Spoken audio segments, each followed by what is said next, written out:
Guys, may natatabi ba kayong kakaibang barya? O baka naman naghahanap pa?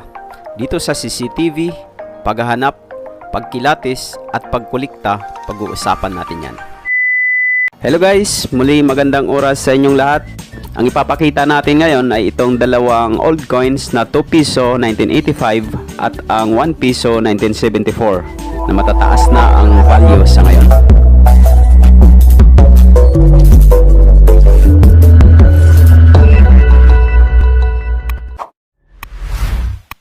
Ang dalawang old coins na ito guys ay sinasabing matataas na ang collector's value sa ngayon. Kaya kung hawak nyo ang dalawang old coins na ito o isa sa mga ito, ay huwag nyo pong baliwalain guys dahil mapapakinabangan pa rin ito kung sakali maibibinta nyo sa mga collectors. At sa mga katulad ko naman ng mga coin collectors guys, magandang oras din sa inyo. Enjoy lang tayo sa ating ginagawa. Tulad ni Buhay Barya guys na laging nanonood sa ating mga videos. Kung gusto nyong makita guys ang kanyang mga coin collections, ay bisitahin nyo rin ang kanyang channel. Nakatulad din dito sa Coin Collector TV, siya rin ay nagpapakita ng kanyang mga coin collections at nagbibigay ng mga estimated value ng mga coins. Ang mga coins guys na katulad nito ay tumataas ang value habang ito ay patanda ng patanda. Sabi pa nga ng isang American writer na si Kate Klesa, just like old librarians, old coins are often more valuable than they appear at face value. Yan ang sabi ng isang writer guys.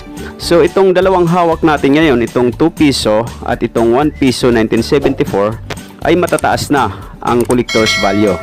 Dito sa video ito guys ay ipapakita natin ang mga estimated value ng dalawang coins na ito.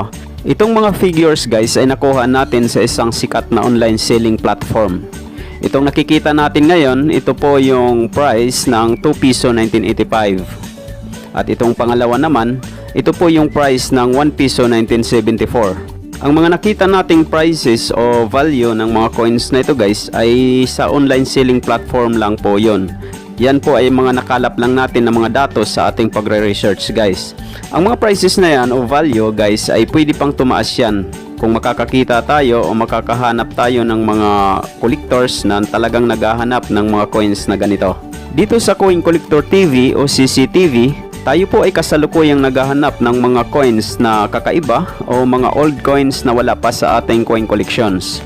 Kaya guys, kung mayroon kayong mga coins, old coins na magaganda pa ang mga condition at gusto nyo itong ibenta kay CCTV, ay pagbigay alam nyo po sa Coin Collector TV Facebook page. Kayo po ay maaaring mag-post o mag-share ng inyong video o pictures ng inyong mga coins doon sa Coin Collector TV Facebook page. Guys, maraming salamat sa panonood nyo sa video ito.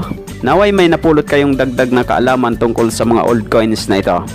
At sa mga nag-subscribe na sa aking channel, maraming salamat din sa inyo.